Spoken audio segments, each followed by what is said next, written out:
سبيل الدموع سبيل مريح تنهدى يا صاحي كي تستريح وبث الدعاء الخفي الصريح يسعك الفضاء الرحيم yang paling banyak di antara 30 sekian provinsi di Indonesia, di antara anak-anak bangsa yang paling banyak kuliah di Maroko adalah anak Aceh.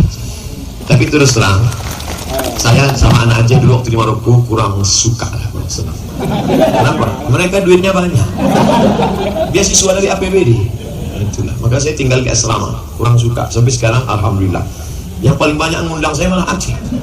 Ceramah terbanyak, teramai, terpenuh halaman Ustaz Somad selama berceramah, selama memberikan tabligh akbar di Aceh. Kapan itu? Acara mengenang tsunami bulan 12 kemarin. Setiap saya pergi, pasti ditanya orang, Ustaz Somad, ya kemarin kami tengok acara live internet Ustaz yang paling ramai di Banda Aceh. Ya, berapa tuh Ustaz? Saya nggak ngitung sih. Itu ramai luar biasa. Itulah ceramah internasional. 2 bulan yang lalu saya ke Brunei Darussalam, jumpa masyarakat sana. Ustaz masih ingat dengan saya? Di mana kita ketemu? Waktu acara malam di Aceh. Oh iya, masya Allah. Iya Pak, ingat. Bapak Ibu yang dimuliakan Allah Subhanahu Wa Taala, ini kebanggaan. Selama di Aceh ini udah saya hitung-hitung dapat rencong lebih 10. Rencong di kanan, keris di kiri, dompet hilang juga.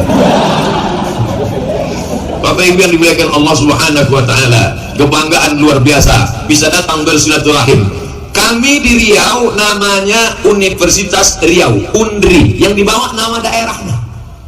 Di Sumatera Utara namanya USU, Universitas Sumatera Utara. Tapi di Aceh mestinya UNA, Universitas Aceh. Tapi tidak, yang dipakai justru namanya Universitas Syah Kuala. Kenapa yang dipakai? Menunjukkan orang Aceh cinta pada ulama mengalahkan cinta pada tanah air.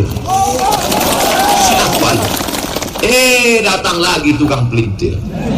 Dia bilang Syah Kuala karena orang Aceh itu Syiah. Goblok kok dipelihara. Syiah itu artinya syekh. Syekh tulisannya shin ya kha. Payah menjelaskan ini pada orang yang nggak bisa ngaji. Makanya kalau bisa ngaji, kuliahnya di Universitas Syah Kuala. Di sini ada mata pelajaran agama Islam. Syarat ngambil mata pelajaran agama Islam harus bisa baca Quran. Kalau tidak bisa baca Quran, tidak bisa ambil mata kuliah agama Islam. Kalau tidak ambil mata kuliah agama Islam yang Muslim, maka tidak akan lulus, tidak akan sarjana. Maka kesimpulannya, semua sarjana dari Universitas Syah Kuala pasti bisa baca Quran. Ustaz tahu dari mana? Tadi ngobrol pas makan. Orang Aceh tidak mau sebut nama ulama karena menyebut nama orang itu tidak hormat. Qalilul adab, tidak beradab. Al-adab fauqal ilmi, lebih tinggi adab daripada ilmu. Maka mereka tidak mau sebut nama. Siapa dia? Syekh Kota Krum. Siapa dia? Syekh. Tadi malam yang menyebut saya Abi Zahrul. Tapi kalau menyebut nama tak hormat. Makanya siapa? Abu Mudi. Siapa? Abu Fulan. Siapa? Abu Fulan. Mereka tak sebut nama. Siapa namanya? Syah Kuala. Tapi sebetulnya itu adalah nama besar, Syekh Abdul Rauf As-Singkili. Dari ujung namanya kita sudah tahu dia berasal dari mana. Al-Makki, orang Makkah, Al-Makki. Orang Madinah, Al-Madani. Orang Mesir, Al-Misri. Orang Singkel, As-Singkili. Syekh Abdul Rauf As-Singkili. Mohon maaf, ini saya tidak hormat, tidak sopan, tidak beradab pada ulama. Kenapa sebut namanya?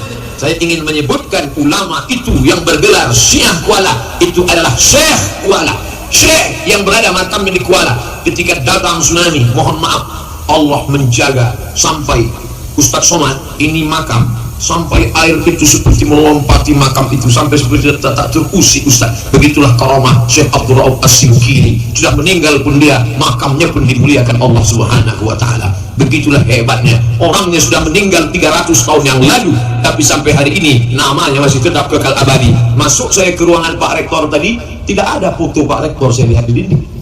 Yang ada foto Syekh Abdul Rauf As-Singkili. Masya Allah, luar biasa. Itu ulama Syekh luar biasa. Kalau yang ceramah ini biasa di luar.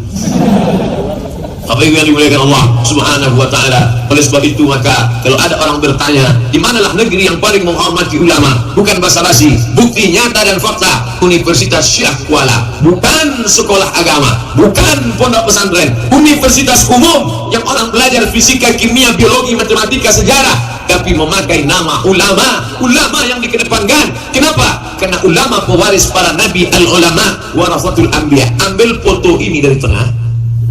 Siapa yang mau ngetes, ambil dari tengah, lalu kemudian tunjukkan ke FB, buat pertanyaan. Di manakah acara ini? A. Pesantren, B. Pendidikan agama Islam, C. UIN. Pasti semua orang akan menjawab, ini acara di lembaga institusi Islam. Kenapa? Karena laki-laki dan perempuan dipisah. Ini perempuan, ini laki-laki. Ini bukan lembaga institusi Islam. Ini tidak bawa-bawa Islam. Ini universitas umum, tapi ajaran Islam melekat. Laki-laki dan perempuan, ada tembok Berlin di antara kita. Ada garis kuning di tengah, tapi tak ada tulisan polis lain. Laki-laki jelas, perempuan jelas. Yang di tengah ini tak jelas. Mereka adalah orang-orang yang berjasa. Ceramah Abdul Somad hari ini hilang seperti asap, menggantang asap dihembus angin, hilang. Kenapa ceramah Ustaz Abdul Somad bisa kekal abadi? Inilah karena mereka yang ada di tengah ini. Resiko mereka besar. Mereka tidak ceramah, mereka tidak tausiah, tapi resiko yang mereka terima, yang jelas kulit mereka terbakar. Dan resiko yang paling besar adalah di hari tua mereka, mata mereka sebelah. Makanya harus ganti-ganti. Tapi pahala mereka mengalir kekal abadi selama orang menonton, selama orang menyaksikan, selama orang. Jangan lupa klik like and share. Tinggal tulis saja. Adik-adik yang mau mencari nanti di YouTube Somad Syekh Kuala, enter, langsung dapat. Ya kalau itu keywordnya, kalau tidak. Bapak Ibu yang dimuliakan Allah Subhanahu wa taala, cerita tentang Aceh masa lalu sudah selesai. Sekarang bagaimana Aceh masa depan? Aceh masih tetap menjadi model bagaimana menjalankan syariat Islam dalam dunia demokrasi. Allahumma. Kita tidak tinggal di kerajaan Islam, kita bukan di Saudi Arabia, kita tinggal di negara demokrasi. Sama seperti Amerika, sama seperti Inggris, Eropa. Demokrasi, suara terbanyak, suara Tuhan. Dalam demokrasi tidak bisa dilihat mana benar, mana salah, mana bengkok, mana lurus, mana yang paling banyak, itulah yang paling benar. Dan kita sudah menerima itu sebagai asas negara Kesatuan Republik Indonesia. Di tengah negara demokrasi, Aceh menjadi model penerapan syariat Islam dalam perda yang dibuat oleh kanun berbau bernapaskan syariat Islam, sehingga siapapun yang datang kemari maka dia harus menghormati, memuliakan syariat Islam. Kenapa? Bukan karena ustaz, bukan karena ceramah, bukan karena tausiah, bukan karena khutbah, bukan karena pengajian, bukan karena wirid yasin, tapi kenapa? Karena ada aturan. Di mana-mana saya ceramah, saya bicara tentang wilayah hisbah. Jamaah sekalian, kenapa sholat Jumat dimuliakan? Kenapa toko-toko tutup? Kenapa tidak ada orang yang main gaple? Kenapa tidak ada orang yang mengecek masjid? Kenapa orang berjilbab? Kenapa pakai pakaian panjang? Karena ada aturan. Di mana itu? Di Nangro Aceh Darussalam. Allahu Akbar. Jangan sampai saya ngomong gitu ceramah di mana-mana, tiba-tiba orang datang kemari yang dia lihat lain seperti yang saya ceramahkan. Nanti dia bilang memang Ustaz Somad Ustaz sesat. Sudahlah saya dibulinya di YouTube, Twitter, BBM, WhatsApp, Instagram, Telegram, miligram, kilogram. Dia buktikan lagi kenyataannya tak sama. Jadi sebenarnya saya mau datang, tolonglah bela-bela saya di internet itu. Tidak perlu ikut caci maki, sumpah serapah. Tidak perlu ikut mengubah sesuatu yang di alam maya sana. Cukup buktikan saja apa yang saya katakan. Hai gubernur-gubernur seluruh Indonesia, kalau kalian masuk surga, ingin masuk surga dengan jabatan, robah bank konvensional kalian menjadi bank syariah. Kalau kalian tidak tahu caranya, datang ke Nangro Aceh Darussalam. Mana-mana saya ceramahkan begitu. Maka mereka pun berpikir, nampaknya kita harus studi banding nih ke Aceh. Hai jamaah sekalian, kalau kalian mau tahu caranya meramaikan masjid, masjid ramai berjamaah, jangan hanya dengan imbauan kepada jamaah sekalian, diharap meramaikan masjid. Akhirnya datanglah yang ke masjid itu orang-orang yang pertama jantung koroner, kedua diabetes mellitus, ketiga asam urat kambuh, yang keempat tak ada penyakit tapi malaikat maut sudah dekat.